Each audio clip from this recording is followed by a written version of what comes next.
जी, इनका सवाल ये है कि मुसलमानों के हालात इतने ज़्यादा क्यों ख़राब होते जा रहे हैं। मुसलमानों को ऐसे मौजूदा हालात में क्या करना चाहिए, आसान तरीके से समझाएं। बहुत अच्छा सवाल किया है। सबसे पहले मैं ये कहना चाहूँगा जो लोग यहाँ पर बैठे हैं और जो लोग यूट्यूब पर सुन रहे हैं कि भाई वीडियो को पूरा सुने, लास्ट तक सुने और हमारे चैनल के अंदर जा कर के एक एक करके सभी वीडियो देखें और सुने। इस दुनिया में धर्म के नाम पर धोखा फैलाने वाले, झूठा ज्ञान फैलाने वाले बेशुमार हैं और उनके पीछे गुमराह होने वाले भी बेशुमार हैं। इसलिए मेरे भाइयों, अगर आप हमसे जुड़े हुए हैं तो आप पहचान रहे होंगे कि ये जो ज्ञान है संसार के सच्चे मालिक का सच्चा ज्ञान है। इस ज्ञान को जितना हो सके दुनिया में फैलाया जाए। और मैं बार बार कहता हूँ कि जो भी हमारे भाई या बहन हमारे चैनल के अंदर से वीडियो निकाल कर अपना चैनल बनाकर जिस तरीके से भी इस्लाम की सच्चाई फैलाना चाहें वो फैला सकते हैं। हमारी तरफ से इजाज़त है, हमारी तरफ से आपको कोई भी परेशानी नहीं होगी। इसलिए हम वीडियो के थंबनेल पर लिखवा रहे हैं कि कॉपीराइट फ्री चैनल। तो उम्मीद करता हूं मैं कि आप इस बात पर अमल करेंगे, चैनल को फैलाएंगे, वीडियो को पूरा सुनेंगे और चैनल के अंदर जाकर के एक एक करके सभी वीडियो देखें और सुनेंगे। तो आइए सवाल के जवाब की तरफ चलते हैं। सबसे पहले ये समझ लें कि ज़मीन और आसमान में जो भी कुछ है सब एक मालिक का है, सब एक अल्लाह का है। सबूत ये है कि पूरी कायनात एक मालिक के इशारे पर चल रही है। किसी चीज़ का चलना चलाने वाले का पता देता है, चाहे वो चलाने वाला दिखाई ही न दे। और सारे इंसान उसी के पैदा किए हुए हैं। हर इंसान के अंदर उसी ईश्वर की एक ही रचना है, वही रचना है कि अच्छाई पर चल, बुराई से बच। इस रचना के आधार पर हम पूरी तरह बुराई से बचकर और अच्छाई पर चलकर ही अमन शांति पा सकते हैं और अपने मालिक को राज़ी कर सकते हैं, उसे पा सकते हैं। अब मेरे भाइयों, इस दुनिया में हर इंसान को अलग अलग अल्लाह ने इंसान को उसकी मर्ज़ी का बादशाह बना दिया है और उसे जीवन का समय दे दिया है और उसका इम्तिहान लिया है और अपनी रचना के आधार पर दो रास्ते सामने कर दिए हैं। चाहे उसका एहसान माने या इनकार करे, अच्छाई पर चले या बुराई पर चले, दो रास्तों के दो अंजाम बता दिए हैं मौत के बाद कि असल ज़िंदगी मौत के बाद है, ये ज़िंदगी इम्तिहान है। दो रास्तों के दो अंजाम हैं। अच्छाई का अंजाम स्वर्ग है, जन्नत है, अल्लाह का इनाम है, और बुराई का अंजाम नरक है, अल्लाह की सज़ा है। तो हर इंसान अलग अलग जान है, अलग अलग रूह है, हर इंसान अलग अलग है, सबके फिंगरप्रिंट्स अलग अलग हैं, नाक नक्श में फ़र्क है। अल्लाह ने हर इंसान को अलग अलग अपनी अपनी मर्जी का मालिक बना दिया है। सबको अलग अलग आँखें दी हैं, कान दिए हैं, अकल दी है और इंसानों के अंदर अपनी रचना को रच दिया है और अपना सच्चा रास्ता एक ही बता दिया है कि पूरी तरह से बुराई से बच और पूरी तरह अच्छाई पर चल। इसी रास्ते से अमन शांति हासिल हो सकती है और यही रास्ता मेरा है। तो सबको अलग अलग आंखें दी कि तुझे मैंने आंखें दी हैं, इस कायनात को देख। अच्छा, कायनात एक ही स्तर से चल रही है। जैसे मिसाल के तौर पर मौत का घर है दुनिया, अब मौत सब जगह पे हो रही है। अब हर इंसान को अलग अलग आंखें दी कि देख, दूसरे की मौत से सबक हासिल कर, तू दुनिया में हमेशा नहीं रहेगा। तू जिस दुनिया को हमेशा का घर समझे बैठा है, ये दुनिया कभी भी छूट सकती है। इसलिए जीवन के मकसद पर गौर कर, मालिक की तरफ गौर कर, उसने तुझे क्यों पैदा किया है, तुझसे चाहता क्या है। अब मुझे बताओ, ये अल्लाह की कुदरत कहाँ पर नहीं है, कहाँ पर लोग नहीं मरते। अल्लाह ने सबको आंखें दी हैं कि सबक हासिल कर दूसरे की मौत को देखकर। इसी को कुरान में सच्चाई कहा गया है कि जो लोग सच्चाई का इनकार करने वाले हैं, सच्चाई को देखकर भी सच्चाई का इनकार करने वाले हैं, हमने उनके लिए नरक की आग तैयार कर रखी है। अब अल्लाह ताला ने हर इंसान के अंदर जन्नत की इच्छाएं रखी हैं, स्वर्ग की इच्छाएं रखी हैं, जन्नत के सपने रखे हैं। अब जब इंसान जन्नत के सपने इस दुनिया में पूरे करने की दौड़ लगाता है, तो कोई इंसान ऐसा है जो अल्लाह की बादशाहत के दुखों से, तकलीफ़ों से बच पाता है। तो अल्लाह ताला अपनी खामोश कुदरत के द्वारा उसे दुख, तकलीफ़, परेशानी, बीमारी भेजकर ये एहसास कराता है कि तू स्वर्ग के सपने इस दुनिया में पूरे नहीं कर सकता। ये दुनिया मैंने स्वर्ग के सपने पूरे करने के लिए नहीं बनाई है, बल्कि तुम्हें धरती में कुछ समय के लिए ठहरने के लिए और गुजर बसर करने के लिए और टेस्ट लेने के लिए भेजा है। हाँ मेरे बंदे, मैंने तुझे दुनिया में जन्नत के सपने पूरे करने के लिए नहीं भेजा है। इसलिए जब तू इस दुनिया के अंदर जन्नत के सपने, इस दुनिया को हमेशा का घर समझकर, इस ज़िंदगी को हमेशा की ज़िंदगी समझकर जन्नत के सपने पूरे करने की तरफ दौड़ लगाता है, मैं दुखों में तुझे घेरता हूँ, तकलीफ़ों में तुझे घेरता हूँ, बीमारियों में तुझे घेरता हूँ, तुझे इशारा करता हूँ ये दुनिया दुखों का जहान है, इसमें दिल न लगा, असल ज़िंदगी मौत के बाद है, उसकी तैयारी कर। जिस जन्नत के, जिस स्वर्ग के सपने मैंने तेरे अंदर रखे हैं वो मौत के बाद है, उसकी तैयारी करके आ। मेरे बंदे, मौत का सिस्टम मैंने इसलिए बनाया ताकि तू अपनी आँखों से दूसरे को मरता हुआ देखकर और उसकी मौत से सबक हासिल करे कि आज ये दुनिया से अकेले लौट के जा रहा है। तू भी अपनी ज़िंदगी की हकीकत पर गौर करे कि मेरी ज़िंदगी के ख़त्म होने का अगले पल का भी भरोसा नहीं है, मैं भी कभी भी जा सकता हूँ। इस इम्तिहान के जहान को, इस दुनिया को, इस कायनात को मैं इतने हिसाब से चला रहा हूँ ताकि तू मेरी खामोश कुदरत को देखकर मुझे पहचाने कि ये कायनात बिना मालिक के इतने हिसाब से, इतने अच्छे तरीके से नहीं चल रही है। पीछे मुड़कर अपनी हकीकत पर गौर करे कि माँ के पेट में मुझे आँख, नाक, कान मेरे किसी ने बनाए हैं, मैंने खुद को नहीं बनाया। मेरा बनाने वाला एक मालिक है जिसके कब्जे में मेरी जान है। तू जीवन की सच्चाई पर गौर करे कि मैं दुनिया में अपनी मर्ज़ी से ज़िंदा नहीं हूँ, हाँ मेरी जान किसी और के कब्ज़े में है। मेरे बंदे, मैंने तुझे अकल दी, समझ दी, तू उस अकल को कहाँ लगा रहा है? ये दुनिया तुझे दुखों में पीस रही है। शैतान तुझे अंदर से बेचैन करता है, तुझे अकल नहीं आती कि मेरा मालिक मुझसे क्या चाहता है। तेरे अंदर मेरी रचना है, रची हुई। मैंने तेरी रचना में अपनी अच्छाई में सुकून, शांति रखा है। तू इस दुनिया में दुख तकलीफ़ मुसीबत से परेशान होकर और अपने अंदर शैतान के बुराई के बेचैनी के ख्याल से परेशान होकर मेरी अच्छाई की तरफ दौड़ क्यों नहीं लगाता? मेरे बंदे, बुराई एक बेचैनी की मेरी हथकड़ी है।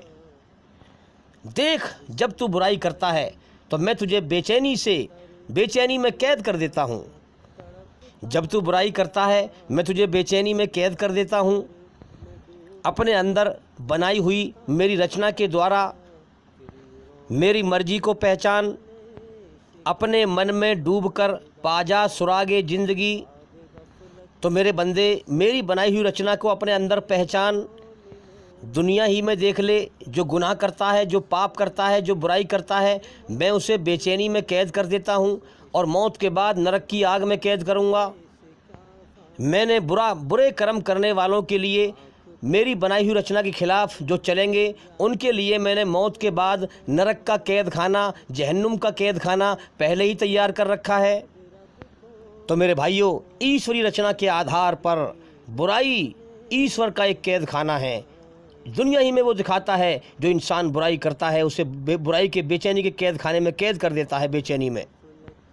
और अच्छाई एक आज़ादी है। ईश्वरी रचना के आधार पर सच और अच्छाई एक आज़ादी है।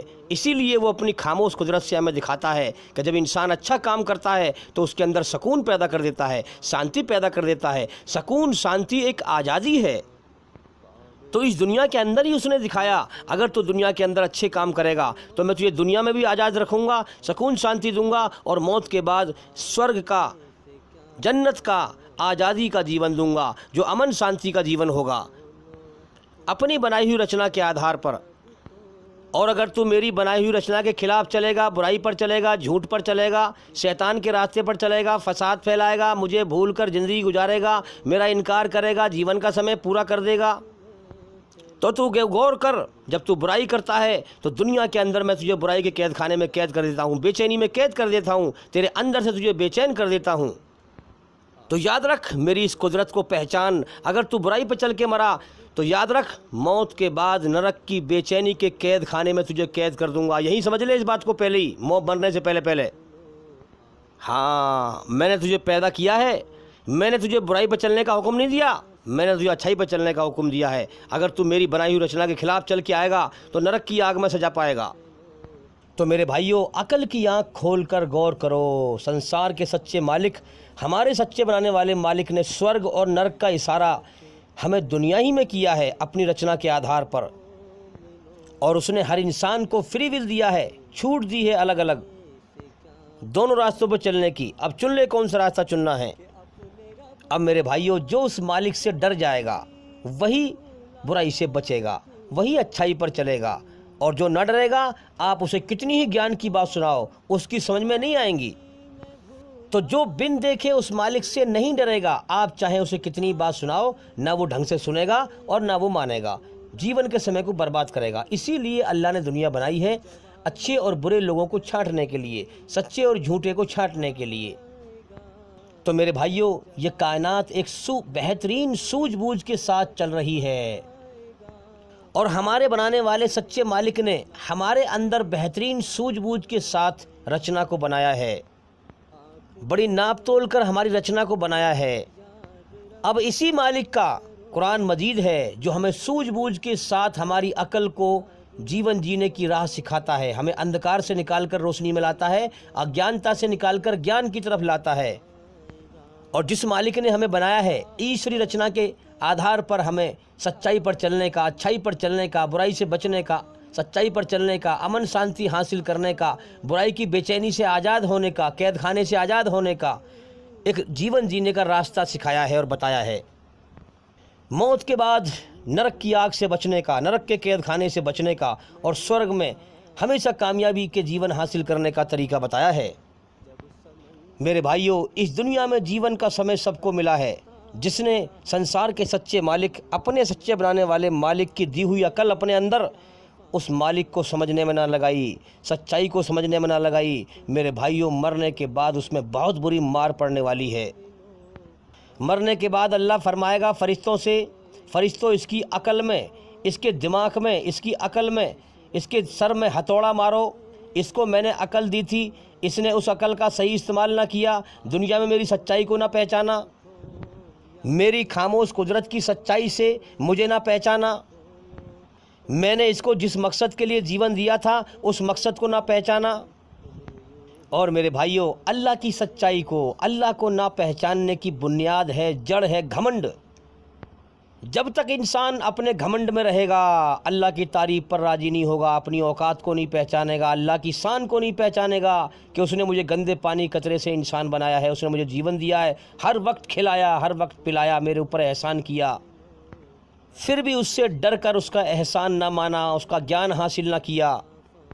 कुरान हदीस की रोशनी में अल्लाह का साफ ऐलान है कि मेरे पैदा किए हुए इंसान, मेरे बंदे, जब तक तू इस दुनिया और शैतान से बेचैन परेशान ना होकर मुझ एक अकेले मालिक से डर कर मेरी तरफ अकेला नहीं आएगा, मेरे सामने सर नहीं झुकाएगा, मेरी सारी कायनात की चीज़ों से सर ऊपर उठा करके मेरी तरफ ध्यान ना लगाएगा, मेरी सारी कायनात की चीज़ों से, जो पैदा की हुई चीज़ें हैं, उनसे ध्यान हटाकर मुझ पैदा करने वाले की तरफ ध्यान ना लगाएगा, बिन देखे मुझसे न डरेगा, बिन देखे मेरे सामने सर ना झुकाएगा, अपनी मौत को याद करके कि मुझे इस दुनिया को उससे अकेले छोड़कर इस दुनिया को जाना है, अल्लाह की तरफ लौट के जाना है, अपने मालिक की तरफ लौट के जाना है, तो अपने आप को अकेलापन पहले ही महसूस ना करेगा, अकेला लौटकर मेरी तरफ ना आएगा, मेरे सामने सर ना झुकाएगा, मुझसे न डरेगा,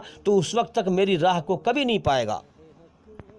तो दुनिया और शैतान का शिकार बन के भटक के मर जाएगा, और मरने के बाद मेरे गजब और गुस्से नरक का हकदार बन जाएगा, नरक की आग में तबाह हो जाएगा।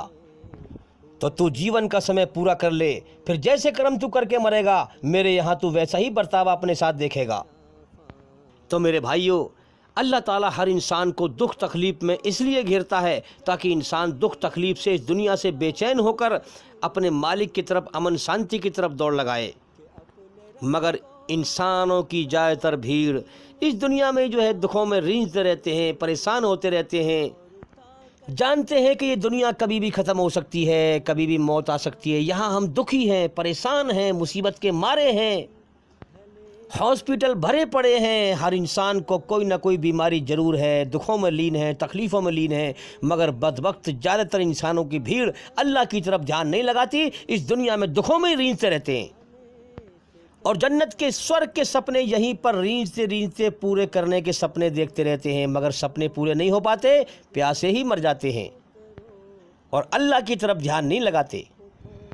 मेरे भाइयों, अल्लाह ने इस दुनिया में मौत का सिस्टम इसलिए बनाया कि इंसान जो है दूसरे की मौत को देखकर सबक हासिल करे कि आज ये दुनिया से अकेला चला गया लौटकर, कोई बादशाह है जिसने इसको मौत दे के बुलाया, दुनिया की कोई ताकत रोक ना पाई, तो लिहाजा मुझे भी यहाँ से अकेले जाना है। अल्लाह से डरे और पहले ही अपने आप को अकेला महसूस करे कि मैं अकेला हूँ, और अकेला महसूस करके उस मालिक की खोज करे, अपने अंदर उसकी बनाई हुई रचना के आधार पर उसके हुक्मों को पहचाने, दुनिया में किसी के बहकाए में ना आए, अल्लाह की तरफ बढ़ता चला जाए, पूरी तरह से बुराई से बचता हुआ और अच्छाई पर चलता हुआ अल्लाह की तरफ बढ़ता चला जाए। दुनिया में जो सच बोले, चाहे बड़े बूढ़े हों या कोई भी हो, जो सच, जिसकी बात सच्ची लगे उसको मानता चला जाए, और जिसकी बात झूठी लगे, चाहे वो बड़े बूढ़े हों, धर्म गुरु हों, महाराज जी हों, पीर हों, मौलवी हों, बड़े हों, जो भी हों, जिनकी बात झूठी हो उसको ना माने और सच्चाई पर चलता हुआ, सच्चाई को मानता हुआ अल्लाह की तरफ आगे बढ़ता चला जाए।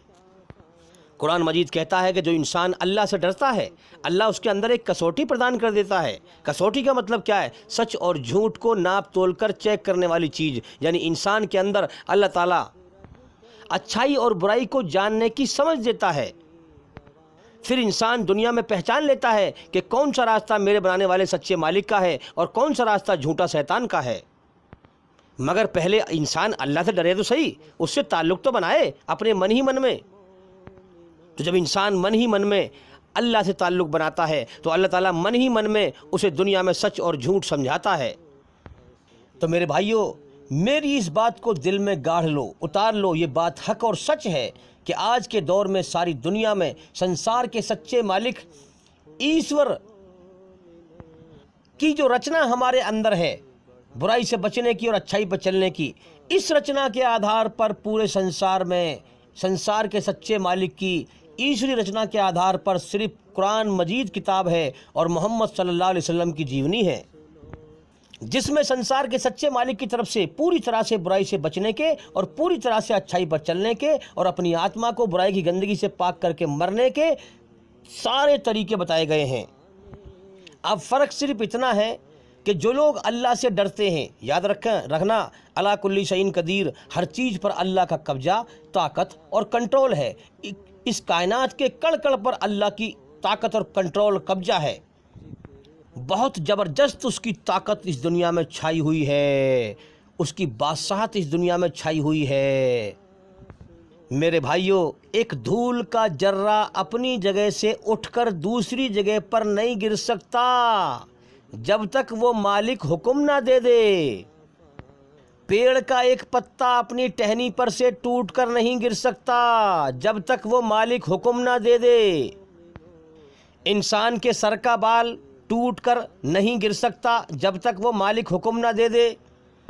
जिस मालिक की इस कायनात में इतनी ज़बरदस्त हुकूमत छाई हुई हो मेरे भाइयों, तो फिर क्या कोई इंसान उसकी बनाई हुई रचना के खिलाफ चलकर उससे फ्रॉडबाजी करके उसका सच्चा रास्ता पा सकता है? भला वो दिलों का हाल जानता है, मन का हाल जानता है, हमारे अंदर को भी देख रहा है, बाहर को भी देख रहा है, हर चीज़ को हर समय देख रहा है, खुली और छुपी चीज़ों का जानने वाला है।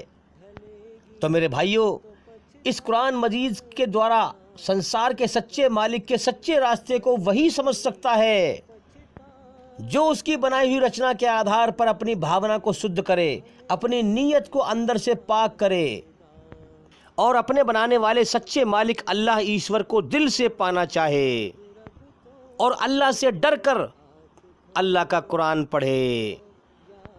ऐसे ही इंसान को कुरान मजीद के द्वारा अल्लाह अपनी बनाई हुई रचना के आधार पर अपनी मर्जी समझाता है। वरना इस दुनिया में हम देख लें कितने लोग कुरान को पढ़ रहे हैं मगर गुमराह हैं। जो इंसान अल्लाह से न डर के अपने घमंड में और उसकी बुराई से बचने की नीयत ना हो, फ्रॉडबाजी की नीयत हो अल्लाह की तरफ से, अल्लाह ताला ऐसे लोगों को गुमराह कर देता है, भटका देता है। जैसी उनकी नीयत होती है वैसे ही उनके लिए रास्ता खोल देता है। और कुरान मजीद में संसार का सच्चा मालिक फरमाता है कि हम इस कुरान के ज़रिए से बहुत से लोगों को अपना सच्चा रास्ता दिखा देते हैं, हिदायत देते हैं और बहुत से लोगों को गुमराह कर देते हैं। तो मेरे भाइयों, जिस मालिक ने हमें पैदा किया, जीवन की शुरुआत कराई, जो हमें हर लम्हा हर घड़ी खिला रहा है, पिला रहा है, हमारी ज़रूरतों को पूरा कर रहा है, उसने हमारे ऊपर इतना बड़ा एहसान किया है, सबसे बड़ा एहसान किया है, तो क्या हम उसके लिए इतना भी नहीं कर सकते कि सारे जहान से रुख मोड़कर उसकी तरफ चेहरा कर लें और उससे डर कर उसकी खोज करें? उसने हमें क्यों पैदा किया है, हमसे चाहता क्या है, उसके कुरान को डर कर और समझ के पढ़ें, सच्ची नीयत से पढ़ें। कुरान मजीद को पढ़ने के लिए सिर्फ कपड़ों का पाक साफ होना ज़रूरी नहीं है, सिर्फ बदन का पाक साफ होना ज़रूरी नहीं है, बल्कि सबसे मेन है कि अंदर की नीयत का पाक होना ज़रूरी है। अल्लाह की तरफ से अंदर की भावना का शुद्ध होना ज़रूरी है अल्लाह की तरफ से। ये कुरान मजीद किताब संसार के सच्चे मालिक जो हर बुराई से हर ऐब से पवित्र है, ऐसे ही उसकी ये किताब पवित्र है, उसके उसमें हुक्म पवित्र हैं, हर बुराई से हर बुरी चीज़ से। कुरान में सब चीज़ लिखी है मगर झूठ नहीं लिखा, बुराई नहीं लिखी। तो जैसे ईश्वर हर बुराई से हर ऐब से पवित्र है, ऐसे ही उसकी ये किताब कुरान मजीद, उसके हुक्म हर बुराई से हर ऐब से पवित्र हैं। अब जो इस कुरान के द्वारा ईश्वर की सच्ची राह को पाना चाहे, उसको चाहिए कि वो भी अपनी नीयत को, अपनी सोच को, अपनी भावना को हर बुराई से हर ऐब से पवित्र करे और फिर इसको पढ़े, तभी वो ईश्वर की रोशनी पा सकता है, अंधेरे से निकलकर अल्लाह की रोशनी में आ सकता है, वरना नहीं आ सकता। तो मेरे भाइयों, जब माँ के पेट से ईश्वर ने, अल्लाह ने हमें निकाला तो अपनी रचना को रच के निकाला। तो एक है हमारे अंदर ईश्वरीय रचना की रोशनी, और जब इंसान डर कर इस कुरान मजीद को पढ़ता है तो एक है इसी रचना, जो हमारे अंदर रचना उसकी रची हुई है, इसी रचना के आधार पर आसमान से उसकी आई हुई रोशनी, जीवन जीने की बताई हुई रोशनी। जब इंसान डर के कुरान मजीद को पढ़ता है और मालिक को जानना चाहता है तो ये दोनों रोशनी फिर मिल जाती हैं। इसके द्वारा फिर इंसान अंधकार से निकलकर रोशनी में आ जाता है और अपने बनाने वाले सच्चे मालिक के सच्चे रास्ते को दुनिया ही में समझ जाता है। वो गुमराह नहीं होता, वो कंफ्यूज नहीं होता। उसे ईश्वर अपना चमत्कार दिखाता है, उसके दिल में अपनी मोहब्बत दाखिल कर देता है, दुनिया की मोहब्बत को निकाल देता है। मेरे भाइयों, हमें कहीं बाहर भागने की ज़रूरत नहीं है। हमारे बनाने वाले सच्चे मालिक का सच्चा रास्ता पहचानने की बहुत बड़ी और ज़बरदस्त निशानियां खुद हमारे अंदर मौजूद हैं। मैं फिर कहता हूं, गौर करो, अपने मन में डूब कर पा जा सुरागे ज़िंदगी। दुनिया और शैतान के धोखे से बच जाओ, जीवन मौत की तरफ जा रहा है, जल्दी गौर करो। तो क्या निशानियां हैं, थोड़ी सी बात मैं अर्ज करूंगा। क्या निशानियां हैं कि हमें अच्छाई पर चलने का आदेश दिया, बुराई से बचने का आदेश दिया, और फिर हमारे अंदर एक मालिक को पुकारना है। जब हम थक जाते हैं, उठते बैठते हैं, तो हम 33 करोड़ को नहीं पुकारते, एक मालिक को पुकारते हैं। कभी अपनी आत्मा की आवाज़ पे गौर तो करो, दूसरों को देखोगे वो थकान में एक मालिक को पुकारते हैं कि नहीं पुकारते। कितने लोग हैं जो थकान में जो है उठते बैठते हैं तो क्या कहते हैं, थकान में, थकी हुई हालत में, कि अरे मेरे मालिक तू ही है बस। इसमें हमारी आत्मा दो चीज़ों की गवाही दे रही है कि अरे मेरे मालिक, यानी एक मालिक है, तू ही, तू का मतलब एक तू ही है, और तू हमेशा रहने वाला है, बाकी हर चीज़ मिटने वाली है। तू ही है जो थकन से पाक, बीमारी से पाक। हाँ, अल्लाह समद, अल्लाह वो है जो बीमारी में लीन नहीं होता, बल्कि बीमारी को जिसने पैदा किया है। दुखों में लीन नहीं होता, दुखों को जिसने पैदा किया है। जो दुखों में लीन होता हो, जो बीमारियों में लीन होता हो, जो मुसीबतों में लीन होता हो, वो संसार का सच्चा मालिक खुदा हो ही नहीं सकता है। जो श्री राम जी को संसार का मालिक मानने वाले हैं, उनको अकल की आँख खोलकर गौर करना चाहिए कि श्री राम जी ने दुख उठाए कि नहीं उठाए, तकलीफ उठाई कि नहीं उठाई, दुखों में लीन हुए कि नहीं हुए। जो दुखों में लीन हो जाए वो संसार का सच्चा मालिक ईश्वर हो ही नहीं सकता है। अब दुनिया में जितने भी लोगों ने ऐसे खुदा बना रखे हैं, उनको गौर करना चाहिए कि जो दुखों में लीन हो जाए वो संसार का सच्चा मालिक नहीं हो सकता है, ईश्वर नहीं हो सकता है, अल्लाह नहीं हो सकता है। अल्लाह वो है जो दुख तकलीफ को जो पैदा करता है। इस ज़मीन और आसमान के बीच अल्लाह की बादशाहत छाई हुई है, अल्लाह की गुलामी की बादशाहत छाई हुई है। लोग अल्लाह की बादशाहत में गुलाम हैं। जिसको चाहता है दुखों में गिर देता है, जिसको चाहता है तकलीफ़ों में गिर देता है, जिसको चाहता है मौत दे देता है। तो ज़मीन और आसमान के बीच वक्त का सिस्टम है, दुख तकलीफ़ की बादशाहत का अल्लाह का सिस्टम है। अल्लाह ताला वक्त से ऊपर है, दुखों से ऊपर है।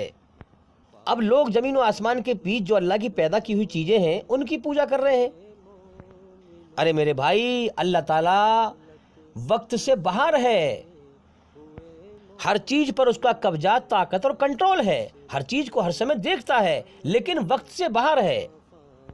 वो कण कण में नहीं है, हर चीज पर उसका कब्जा, ताकत और कंट्रोल है। तो सबसे पहले इंसान अपने मन में डूबकर अपने मालिक को पहचाने कि मेरा मालिक एक है, अनेक नहीं है। क्योंकि मेरी आत्मा, मेरी रूह दुख तकलीफ में एक मालिक को ही पुकारती है। तो पहले तो शांति से बैठकर, एकांत में बैठकर ये फैसला करें कि मेरा क्या कोई मालिक है या दुनिया में मैं आज़ाद हूँ बगैर मालिक के।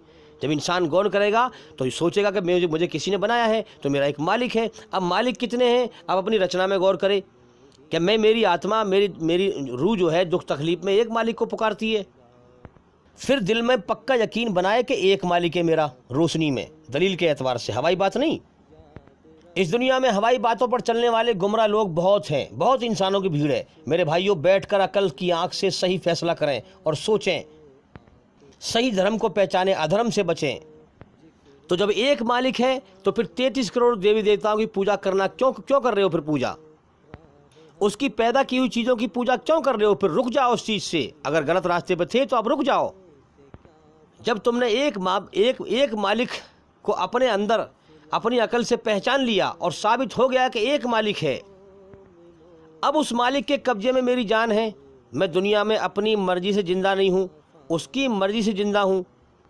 जब मैं उसकी मर्जी से जिंदा हूँ तो मैं उसी से पूछूं कि तूने मुझे जिंदा क्यों रखा है, तू मुझसे चाहता क्या है।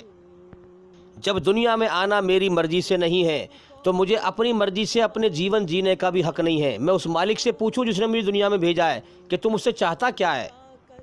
जब मर जाना मेरी मर्जी से नहीं है तो मुझे अपनी ज़िंदगी की मंजिल तय करने का भी हक नहीं है। मैं उस मालिक से पूछूं कि मेरी मंजिल क्या है, मुझे तू बता।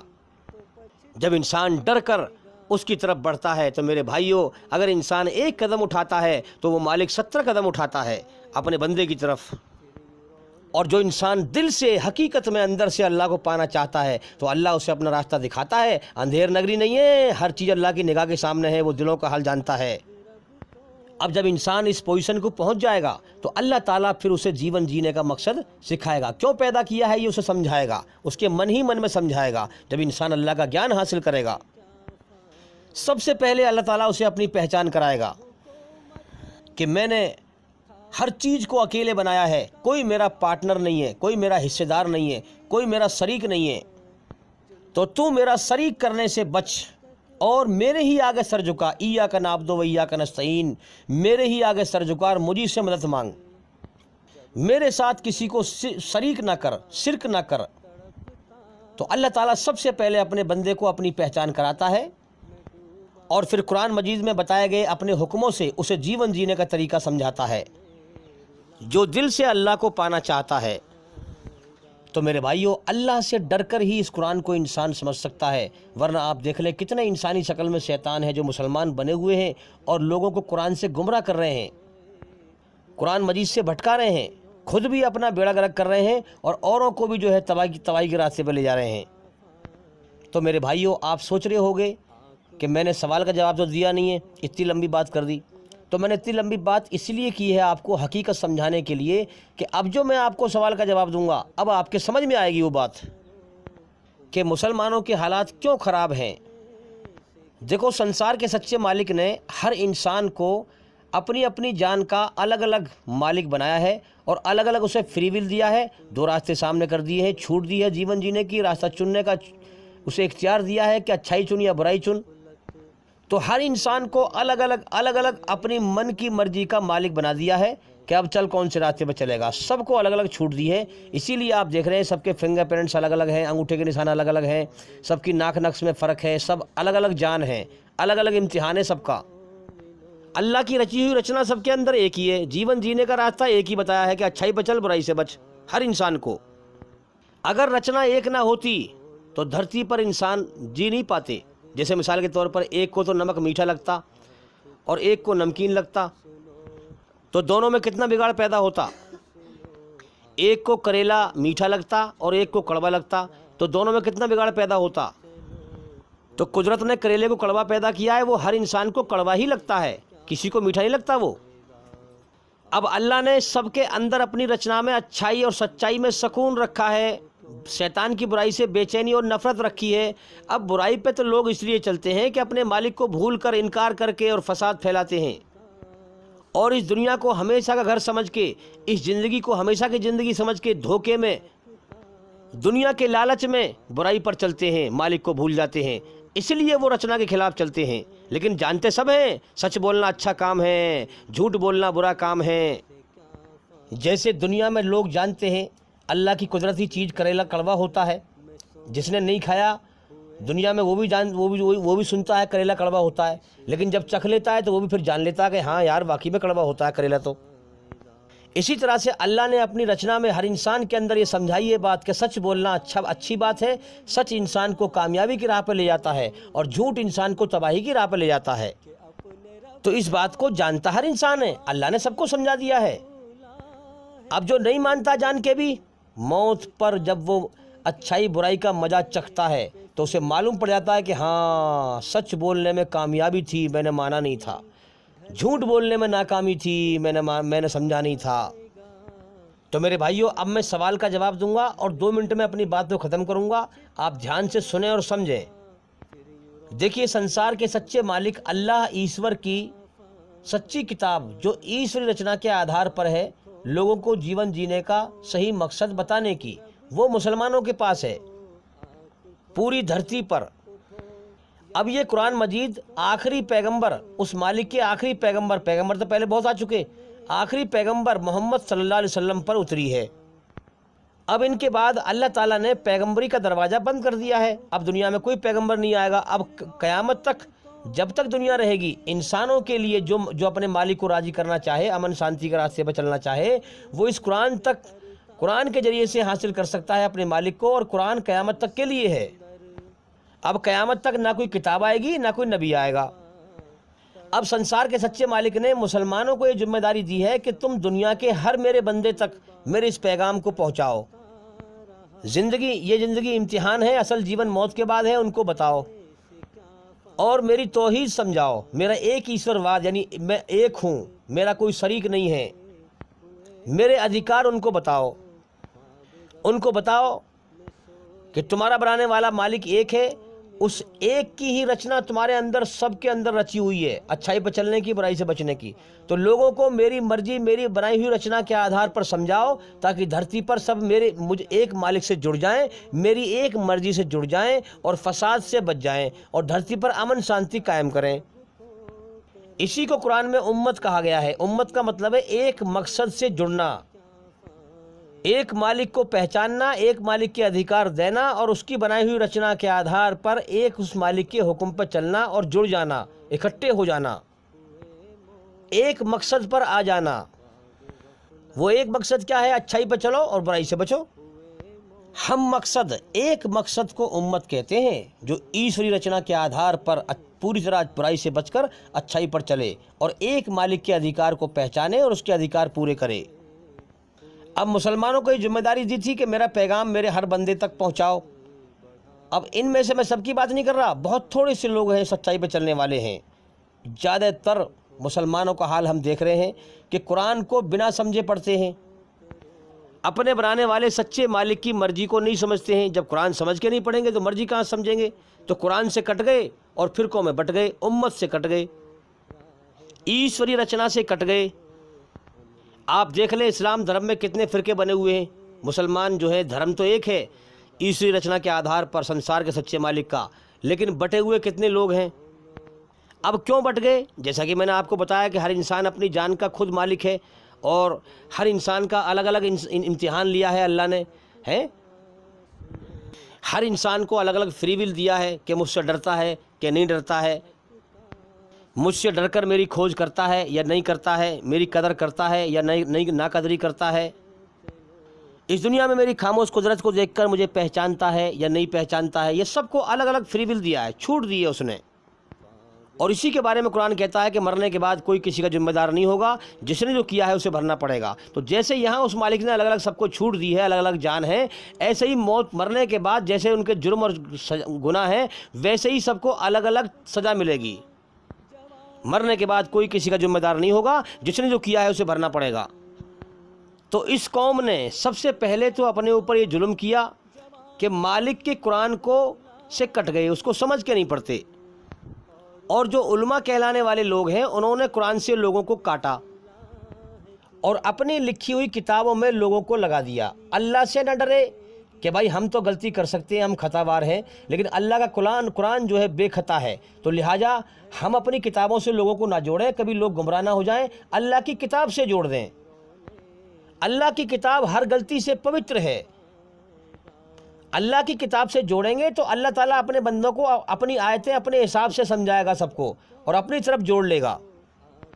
अब कौम की ये गलती रही है कि कौम जैसे उसके धर्म गुरु कह रहे हैं बस वैसी आंख मीच के मान लेते हैं। अल्लाह से डरकर उसकी तहकीक, अल्लाह की खोज नहीं करते, सच्चाई का पता नहीं लगाते, सच्चाई की हकीकत तक नहीं पहुंचते। बस जो पीर कह रहे हैं, जो बड़े कह रहे हैं, जो धर्म गुरु कह रहे हैं, बस उसी को आंख मीच के मान लेते हैं और अल्लाह की दी हुई असल ताकत और सलाहियत दुनिया परस्ती के लिए लगाते हैं। अल्लाह की पहचान और अल्लाह को समझने के लिए नहीं लगाते। अगर लगाते तो कुरान को समझ के पढ़ते, अल्लाह की मर्जी को पहचानते, अल्लाह को पहचानते। अब ये फ़िरके बनाना ये अंदर की फ्रॉडबाजी है, यानी अल्लाह से दिल से फ्रॉडबाजी करना, अल्लाह की मर्जी को पहचानने की कोशिश ना करना बल्कि अपनी मनमानी करना, अल्लाह से निडर होकर के। अब कब से लोग जो हैं अपनी मनमानी कर रहे हैं, अल्लाह की मर्जी को नहीं पहचान रहे। अल्लाह कितना मेहरबान है।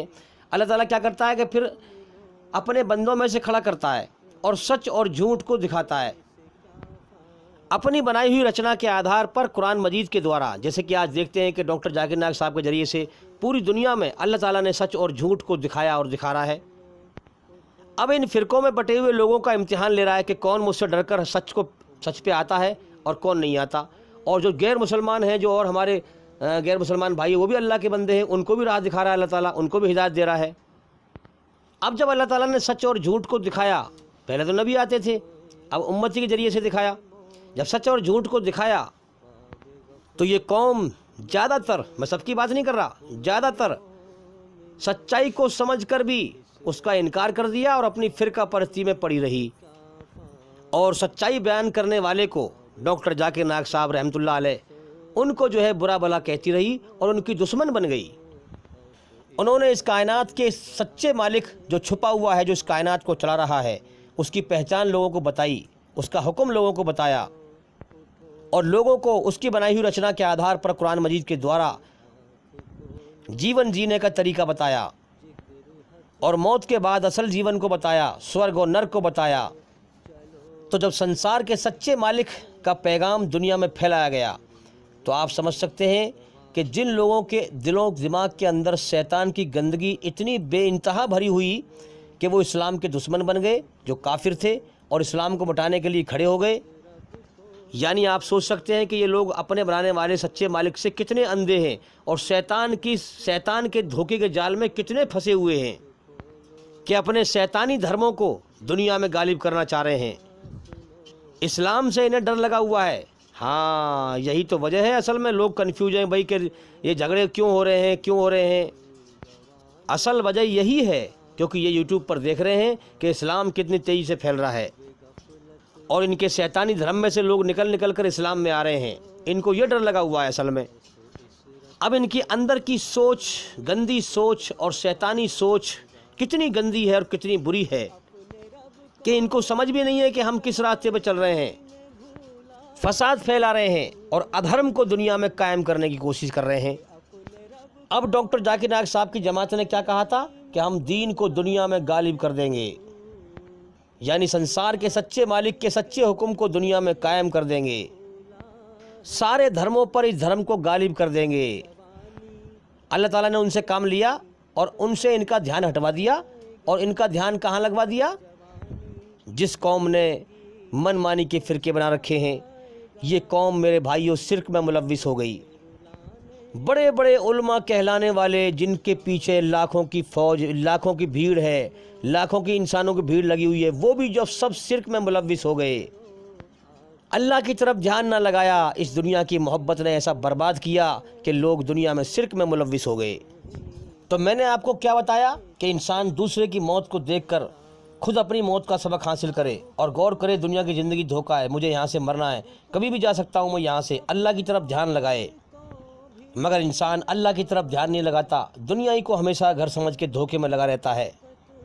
और जो दुनिया के धोखे में भागता है वो सही मालिक को समझ ही नहीं सकता है, मालिक के सच्चे रास्ते को समझ ही नहीं सकता है। यही वजह है कि आप जब इन लोगों से बात करेंगे तो दुनिया की कोई बात करेंगे तो इनको दुनिया की बात का सही से पता है कि कौन सा काम कैसे होगा, कौन सा काम ऐसे होगा। किसी के सामने कर रहे हो, मैं एक बात कर रहा था, एक शख्स कहने लगा मुझे इसकी जानकारी बहुत अच्छी है, आओ मेरे पास बैठो, मैं आपको राय देता हूँ। तो दुनियावी मामले में बहुत सही बात करेंगे, है ना, कि फला काम ऐसे होगा, फला काम ऐसे होगा। और जब अल्लाह की बात आए तो फिर इनकी अकल ख़राब हो जाती है, फिर ये अल्लाह की तौहीद को, एक ईश्वरवाद को नहीं समझ पाते।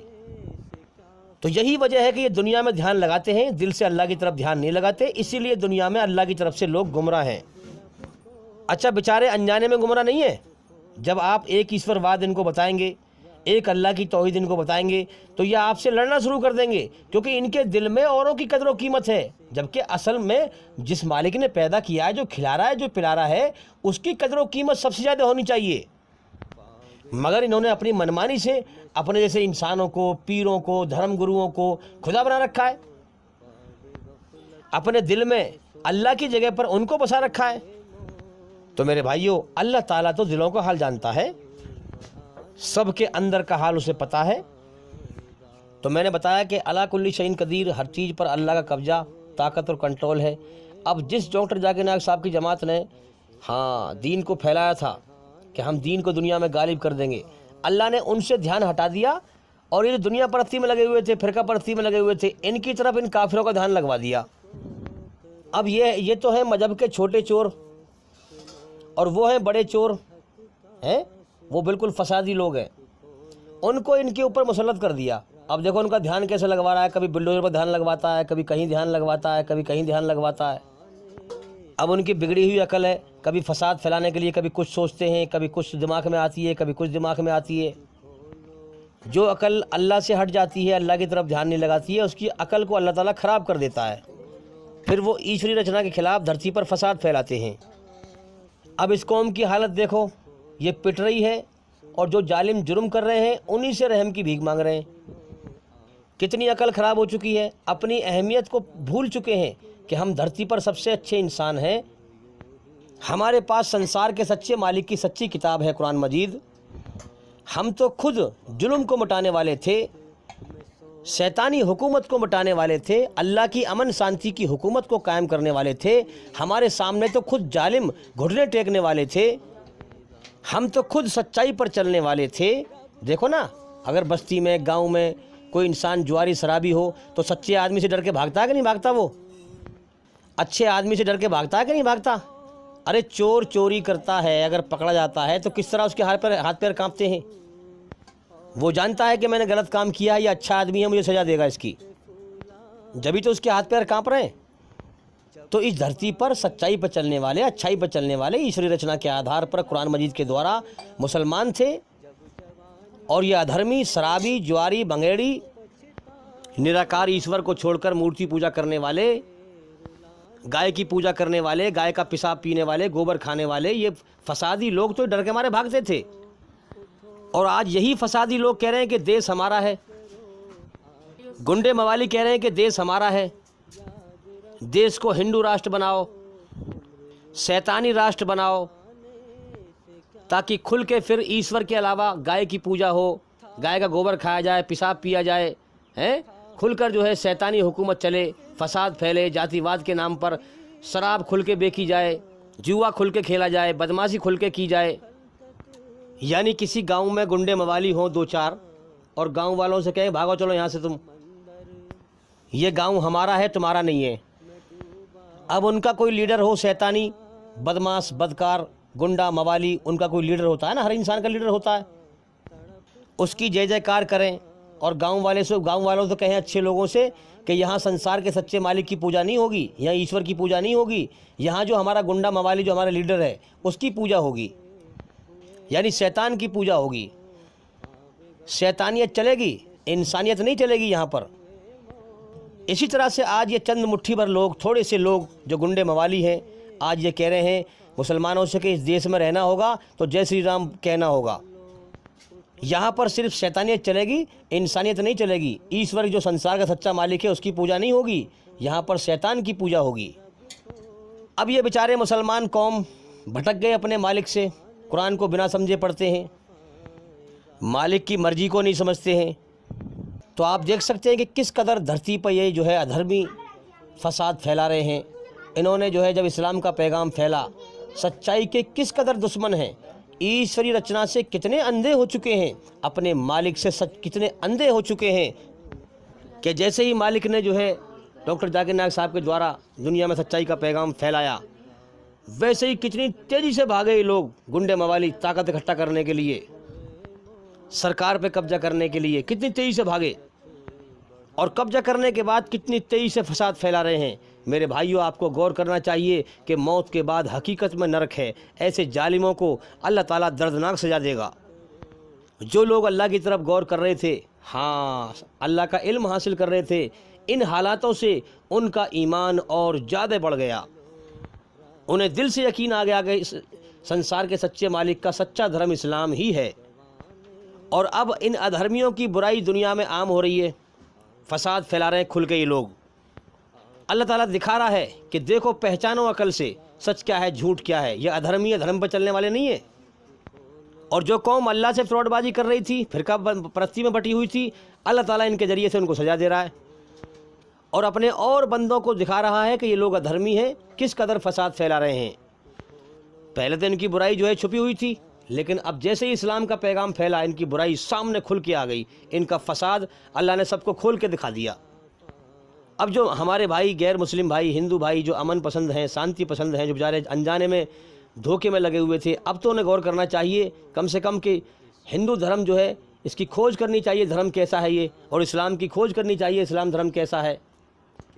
और हिंदू धर्म को इन फसादियों के द्वारा समझना चाहिए कि हिंदू धर्म धर्म नहीं है, अधर्म है, क्योंकि ये फसादी अधर्म फैला रहे हैं हिंदू धर्म का नाम लेकर के।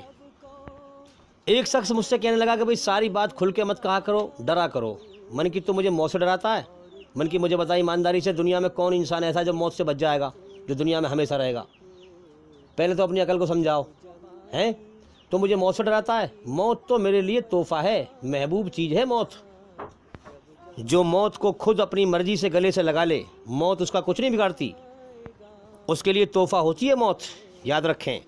और जो मौत को गले से लगा ले, वो दुनिया में किसी से नहीं डरता, सब उससे डरते हैं। चाहे बड़े बड़े गुंडे मवाली क्यों ना हो, बड़े से बड़ा बदमाश क्यों ना हो, उसके सामने टिक नहीं पाता।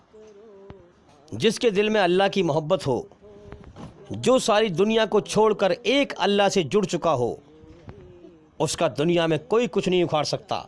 वो किसी से नहीं डरता अल्लाह के सिवा। और अपने आप को समझाओ, इस दुनिया में कोई हमेशा रहने को नहीं आता। कुल्लु नफ्सिन जायक़तुल मौत, कुरान में अल्लाह कहता है, हर जानदार को हम मौत का मज़ा चखाएंगे। मैंने कहा अगर मैं खुल के नहीं बोलूँगा तो जो अल्लाह के अच्छे लोग, अच्छे बंदे हैं, हर धर्म में हैं, वो सच्चाई को कैसे समझेंगे फिर। इसलिए सच्ची बात को घुमा फिरा के ना कहो ताकि लोगों को समझने में परेशानी हो, सीधी कहो ताकि लोग आसानी समझ जाएं। तो याद रखें, जो ईश्वरी रचना के आधार पर अपने मालिक को, ईश्वर को राज़ी करते हैं, उनका मौत कुछ नहीं बिगाड़ती। मौत उनके लिए तोहफ़ा होती है, खूबसूरत तोहफ़ा। और जो ईश्वरी रचना के खिलाफ चलते हैं, बुराई पर चलते हैं, मौत उनको दर्दनाक तकलीफ़ देती है। मौत उनके लिए बहुत बड़ी चीज़ होती है। तो मेरे भाइयों, हकीकत में एक तो होता है इंसान हकीकत में सोया हुआ, और एक होता है मकड़ मिला के लेटा हुआ। तो जो हकीकत में सोया हुआ है उसको जगाना तो आसान है, लेकिन जो मकड़ मिला के लेटा हुआ है उसको जगाना मुश्किल है। उसका तो फिर एक ही इलाज है, 4 डंडे मारो और इसको उठाओ। तो ये मुसलमान कौम हकीकत में सोई हुई नहीं है, बात समझें। ये जानते सब हैं कि मालिक एक ही है, उसी ने पैदा किया है, वही खिला रहा है, वही पिला रहा है, फिर भी उसके साथ शरीक करते हैं। जानते सब हैं कि इस कुरान मजीद में मालिक के हुक्म हैं, उसने अपनी मर्जी पर चलने के लिए हुक्म दिए, फिर भी नहीं समझते हैं। सच्चाई को जानकर भी फिरका परस्ती में बंधे हुए हैं। ईश्वर ने अपनी रचना के आधार पर सच और झूठ को दिखा दिया है, जानते हुए भी अपनी मनमानी के मजहब, अपनी मनमानी के दीन पर लगे हुए हैं।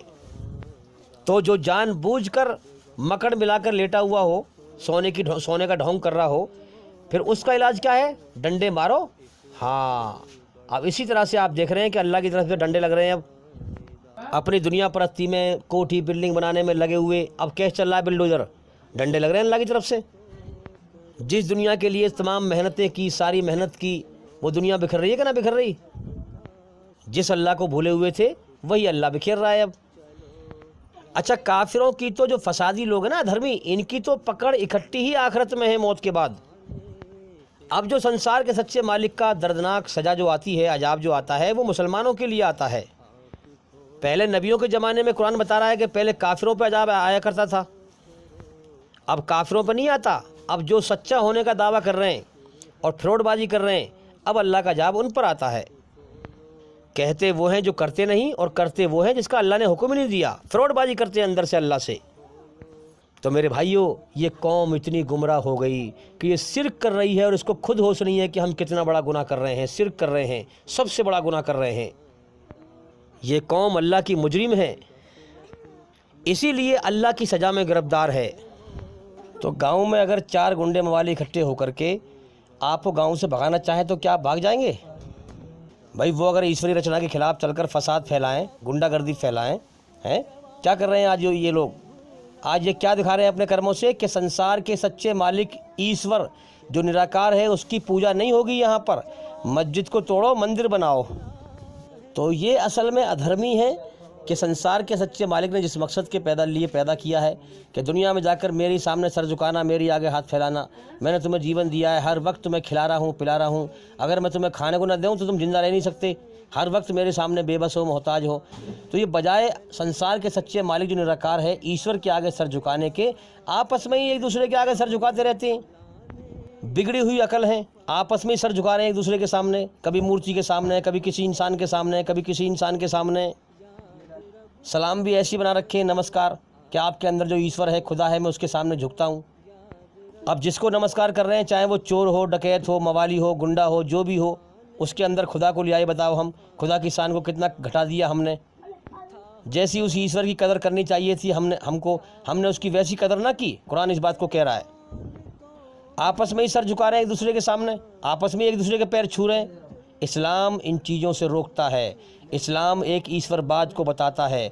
इस्लाम सच्चाई को बताता है कि एक मालिक है, उसी के सामने सर झुकाओ। वो निराकार है, जिसकी गवाही वेदों में भी दी गई है। इसीलिए आप देखेंगे इस्लाम धर्म में जो सलाम है, अस्सलामु अलैकुम, इसका मतलब क्या है? अगर मैं आपको सलाम कर रहा हूँ तो इसका मतलब है अस्सलामु अलैकुम, आपके ऊपर अल्लाह की सलामती हो। ये नहीं कि अल्लाह आपके अंदर है, आपके अंदर खुदा है, ईश्वर है, बल्कि क्या कहा जा रहा है कि आपके ऊपर ईश्वर की कृपा हो। दूसरा वाला कहता है वालेकुम अस्सलाम, तो वो भी ये कह रहा है कि आपके ऊपर भी ईश्वर की कृपा हो, अल्लाह की सलामती हो। तो आप देख रहे हैं कि इस्लाम धर्म का जो हर पैगाम है वो इन गुनाहों से, शिर्क से कितना दूर है। इस्लाम कहता है कि आपस में मत झुको, तुम सब एक मालिक के पैदा किए हुए इंसान हो।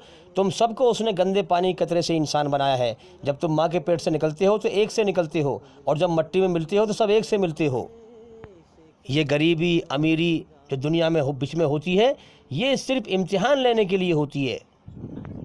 अब देखो ना, पत्थरों की पूजा कर कर के अकल पे भी ऐसे पत्थर पड़ चुके हैं कि मंदिर में जो है मूर्ति पे दूध चढ़ा रहे हैं, तेल चढ़ा रहे हैं, और वहीं कुत्ता चाट रहा है, कुत्ता मूत रहा है उसके ऊपर। इतनी भी अकल ना आवे कि हम कर क्या रहे हैं। अब देखो ना, जिस गाय को मुसलमान काट के खा जाएं, इनको अकल नहीं आती कि वो हमारा खुदा कैसे हो सकता है। खुदा कभी मरने मिटने वाला हो सकता है? तो जब इंसान ईश्वरी रचना के खिलाफ चलता है तो अल्लाह ताला ईश्वर उन लोगों की अकल को ख़राब कर देता है, फिर वो उल्टे सीधे काम करते हैं। तो मेरे भाइयों, ये तो मनमानी के अधर्म पर चल रहे हैं, ईश्वरी रचना के खिलाफ। लेकिन मुसलमान कौम जो है, इसके पास संसार के सच्चे मालिक की सच्ची किताब है, मगर इसने उसका हक अदा नहीं किया, तो ये अल्लाह की मुजरिम है। इसलिए इस पर ये ऐसे हालात आ रहे हैं। इसने अल्लाह के दीन को दुनिया में नहीं फैलाया, खुद बट गए, खुद कट गए दीन से। फैलाएंगे कहाँ से? आज लोग खुद कह रहे हैं गैर मुस्लिम कि ये कैसे मुसलमान हैं, ये तो हम जैसे ही काम कर रहे हैं। जैसे हम खड़ी मूर्ति पूजते हैं, ऐसी ही पड़ी मूर्ति पूज रहे हैं। जो खड़ी मूर्ति पे हम सारे काम कर रहे हैं, वो पड़ी मूर्ति पे कर रहे हैं। तो हम में इनमें क्या फ़र्क है? फिर कौन सा इस्लाम सही है? अब हकीकत ये थी कि हम सही मालिक की पहचान कराते, एक ईश्वरवाद, एक तौहीद को लोगों को बताते, हम खुद भी उस पर चलते और ईश्वरी रचना के आधार पर उसका सच्चा हुक्म कुरान के द्वारा, मोहम्मद सल्लल्लाहु अलैहि वसल्लम की जीवनी के द्वारा लोगों को समझाते और बताते, तो लोग ज़्यादातर जो है भीड़ जो है इंसानों की सच्चाई को समझती और इन गुंडे मवालियों को मार के भगा देते जो आज हमें देश से निकालना चाह रहे हैं। जैसे ये बेचारे दुनिया में हमेशा रहेंगे, इन्हें मर के यहाँ से नहीं जाना, सच्चाई से अंधे हो गए कि ये दुनिया, ये धरती और आसमान सब ईश्वर के हैं। जिसको चाहता है ज़िंदगी देता है, जिसको चाहता है मौत देकर उठा लेता है। तुम जैसे लाखों करोड़ों इंसानों को रोज़ पैदा करता है और मौत देकर उठा लेता है। तो मेरे भाइयों, अब ऐसे हालात में ये उम्मत क्या करे? तो देखिए, इसका इलाज ये है कि ये मालिक की तरफ लौटे, अल्लाह से माफ़ी मांगे सब, और उसकी मर्ज़ी को पहचाने और शिर्क से पाक होने का ज्ञान हासिल करें। और अगर ये सच्चे हैं, सच्चाई का दावा करते हैं, अगर सच्चे हैं तो शैतान की हुकूमत को ख़त्म करें और अल्लाह की हुकूमत, अमन शांति की हुकूमत को कायम करें, जुल्म को मिटाने के लिए खड़े हो जाएं। अगर इन्होंने ये ना किया तो जालिम जुल्म करते रहेंगे, ये आग नहीं बुझ पाएगी। अरे इंसान यार, जो इंसान धर्म को भी ना समझता हो वो भी जानता है इतनी बात को कि 4 गुंडे मवाली इकट्ठे होकर उसके घर पे आ जाएं, उसे मारने के लिए, उसे उसके घर में से निकालें, तो वो उसे लड़ेगा नहीं? वो उनके चक्कर में अपने घर छोड़ चला जाएगा? वो मारेगा और मरेगा। आज हम देखें कि इनकी अकल कितनी ख़राब हो चुकी है। क्या कह रहे हैं कि भाई हम पाकिस्तान हमें लेगा नहीं, फ़लाँ देश हमें लेगा नहीं, हम जाएंगे कहाँ? ये सब जो है जब अल्लाह से इंसान हट जाता है ना तो उसकी अकल ख़राब हो जाती है, उसको समझ नहीं रहती फिर कि हकीकत क्या है, मुझे क्या करना चाहिए। इन गुंडे मवालियों की धमकी से डर रहे हैं, बुज़दिल बने हुए हैं, बजाय इसके कि इनके सामने खड़े होते, जालिमों को मिटाते, मारते और मरते हैं। हाँ, अपने घर से निकलने की नीयत ना करते। पहले तुम्हारा घर है ये, इन गुंडे मवालियों का घर नहीं है ये। गुंडे मवाली का कोई घर नहीं होता, उसका तो सिर्फ क्या है, इस धरती पे उसके लिए जगह ही नहीं है, उसका तो कत्ल करो सीधा। फसादी लोगों को इस धरती पर रहने का कोई हक नहीं है, जो मासूम लोगों की हत्या करते हैं, फसाद को धरती पे फैलाते हैं, अल्लाह के सच्चे धर्म को मिटाने की कोशिश करते हैं। तो ये इस देश में चंद लोग, थोड़े से लोग जो ईश्वरी रचना के खिलाफ चल रहे हैं, जानवर हैं, 2 पैरों पर चलने वाले, इनके इलाज करने के लिए हिंदू और मुसलमानों को, जो अच्छे लोग हैं, उनको सबको इकट्ठा होना चाहिए।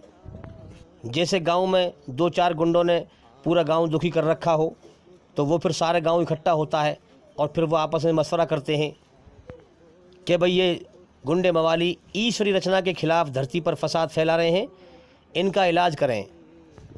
पहला इलाज तो कुरान में ये बताया गया है कि प्यार मोहब्बत से समझाएं, बुराई से रोकें, हैं, और कहें कि भले काम करो, अच्छे काम करो, वरना मौत के बाद नरक की आग है। दुनिया में भी तुम्हें सज़ा मिलेगी। पहले तो प्यार मोहब्बत से समझाओ जालिमों को, और जब प्यार मोहब्बत से समझाने के सारे रास्ते बंद हो जाएं, उसके बाद फिर जालिमों को मिटाने के लिए उनसे धर्म युद्ध करो, उनसे लड़ो। इसी को इस्लाम में किताल कहा गया है। अब जुल्म को मिटाने के लिए, जालिमों को मिटाने के लिए अपनी जान की परवाह मत करो, कुछ लोगों को जान देनी पड़ेगी, उन जालिमों को कत्ल करना पड़ेगा। अगर जो अल्लाह को राज़ी करने के लिए, धरती पर से फसाद को रोकने के लिए जालिमों को कत्ल करते हुए मरेंगे तो वो स्वर्ग में जाते हैं, और जो शैतान के रास्ते पर बुराई को कायम करने के लिए लड़ते हैं वो मरने के बाद नरक में जाते हैं। इस दुनिया की ज़िंदगी की कोई हकीकत नहीं है, ये दुनिया की ज़िंदगी धोखा है। असल ज़िंदगी मौत के बाद है। इस ज़िंदगी में मालिक हमारा इम्तिहान ले रहा है कि कौन कितना सच्चाई पर चल के मरता है और कौन कितना झूठ पर चल के मरता है। वो छांट रहा है अपने बंदों को। तो जैसे एक गांव में हिंदू, मुसलमान, सिख, ईसाई सारे धर्मों के लोग रहते हों और वहाँ पर जो है 2, 4, 6, 10, 5 गुंडे मवाली पनप जाएं तो सारे लोग इकट्ठे होकर उनका इलाज करते नहीं करते फिर। ऐसे ही मैं सारे देश के अच्छे लोगों से कहना चाहूँगा, चाहे किसी भी धर्म से ताल्लुक़ रखते हों, वो सब इकट्ठे होकर के इन गुंडे मवालियों का इलाज करो।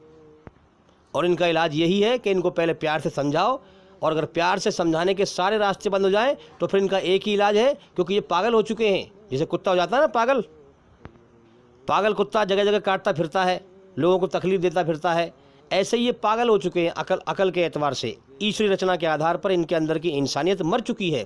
इनका फिर एक ही इलाज है कि इनका कत्ल करो। कत्ल करोगे तभी धरती पे से फसाद रुकेगा, क्योंकि संसार के सच्चे मालिक की सच्ची किताब कुरान मजीद में कहा गया है कि फसादियों का कत्ल करो, जो लोग धरती पर फसाद फैला रहे हैं, मासूम लोगों की हत्या कर रहे हैं, कत्ल गारत फैला रहे हैं। तो फसाद को मिटाने के लिए इनका एक ही इलाज है, कत्ल। अगर आप कत्ल नहीं करेंगे तो इनका फिर फसाद नहीं रुकेगा, याद रखें। क्योंकि ये बिगड़ी हुई अकल है। अगर आप एक गुंडे मवाली को पकड़ लेंगे और वो आपसे माफ़ी मांगने लगे कि जी मैं नहीं करूँगा, हैं अब नहीं करूँगा ऐसे काम, तो फिर आप छोड़ देंगे, फिर वो ऐसे करना शुरू कर देगा। पागल कुत्ते को आप तरस खा के छोड़ दें, अरे छोड़ दो यार अब नहीं करेगा, चलो, फिर देखेंगे कि फिर जो है कहीं और जाएगा, वहाँ जाके वो किसी को काटेगा जाके। तो याद रखें, जो ईश्वरीय रचना के आधार पर जिसकी अकल पागल हो चुकी है, जिसके अंदर की इंसानियत मर चुकी है, ये सब अलग अलग जितने भी पागल हैं, अधर्मी हैं, एक फसादी ख़त्म तो उसके हिस्से का फसाद भी ख़त्म। जो वो अपने हिस्से का फसाद फैलाता है ना, एक फसादी ख़त्म तो उसके हिस्से का फसाद भी ख़त्म जड़ से। अगर आप ऐसा ना करोगे तो फसाद किसी कीमत पर ख़त्म हो ही नहीं सकता है। अगर देखा जाए तो फसाद तो जगह जगह फैला हुआ है, लेकिन जो बिल्कुल ही जिनके अंदर इंसानियत मर चुकी है और बिल्कुल जो है दो पैरों पर चलने वाले जानवर बन चुके हैं, उनको धरती पर जीने का कोई हक नहीं है। तो मैं अपने गैर मुस्लिम भाई जो चाहे किसी भी धर्म से हों, उन सब से कहना चाहूँगा कि इस्लाम धर्म को समझें और सब इकट्ठे हो जाएं और इन फसादियों को मिटाएं। इस्लाम धर्म को समझकर अगर आप अपने बनाने वाले सच्चे मालिक को राज़ी करने के लिए आप इनसे धर्म युद्ध करेंगे, आप इनसे लड़ेंगे, अगर आप मारे भी गए सच्चाई को ज़िंदा करते हुए, तो मरने के बाद आप स्वर्ग में जाएंगे। अगर आप अल्लाह को राज़ी करने के लिए फसाद को मिटाएंगे, आपका बिल्कुल भी नुकसान नहीं है, याद रखें। इसलिए पहले इस्लाम धर्म के द्वारा अपने बनाने वाले सच्चे मालिक की मर्ज़ी को समझें, उसके बाद फिर ये कदम उठाएं। तो पहले इस्लाम धर्म के द्वारा अपने बनाने वाले सच्चे मालिक के हुक्मों को समझें, उसकी मर्ज़ी को समझें, हाँ, और उसके बाद फिर इनको समझाएं कि भाई फसाद से रुक जाओ, धरती पर फसाद ना फैलाओ, ईश्वर के हुक्म के खिलाफ मत चलो, ईश्वर की बनाई हुई रचना के खिलाफ मत चलो, शैतान के रास्ते पर चलकर धरती पर फसाद मत फैलाओ, मासूम लोगों की हत्या मत करो, वरना हम तुमसे धर्म युद्ध करेंगे और तुम्हें मिटा देंगे। क्योंकि संसार के सच्चे मालिक ईश्वर का हुक्म है कि धरती पे से फसाद को मिटाओ, फसादी को मिटाकर। हाँ, मैं तुम्हारे साथ हूँ। जो फसाद को मिटाएगा अल्लाह उसके साथ है, ईश्वर उसके साथ है। और सच्चाई पर गौर करो, ये ज़िंदगी इम्तिहान है, मालिक हमारा यहाँ इम्तिहान ले रहा है। दुनिया की ज़िंदगी धोखा है, कभी भी मौत आ सकती है। हमारी जान ईश्वर अल्लाह के कब्जे में है। सच्चाई पे गौर करके इस्लाम धर्म का सही ज्ञान हासिल करके अपने आप को नरक की आग से बचाओ, और जो अमन शांति का जीवन है, जन्नत का जीवन, स्वर्ग का जीवन, उसको हासिल करो। इस दुनिया में मेहनत करोगे, अच्छाई पर चलकर बुराई से बचकर ईश्वरी रचना के आधार पर ईश्वर को राज़ी करोगे, तो उस जीवन को पाओगे। बगैर मेहनत का नहीं मिलेगा वो जीवन। ये जीवन स्वर्ग के जीवन को पाने के लिए मेहनत करने के लिए मिला हुआ है, याद रखें। जो मेहनत कर लेगा, जो अपने मालिक को राज़ी करेगा, वो उस जीवन को पालेगा। और जो लापरवाही करेगा, इस दुनिया के धोखे घर को हमेशा घर समझेगा, इसी में लगा रहेगा, जीवन का समय पूरा करके बर्बाद करके मर जाएगा, वो नरक की आग में जाएगा। तो मेरे भाइयों, मैं उम्मीद करता हूँ कि सवाल का जवाब हो गया, और भाई इंशाल्लाह ज़िंदगी रही तो फिर मुलाकात होगी। अस्सलामु अलैकुम व रहमतुल्लाहि व बरकातहू।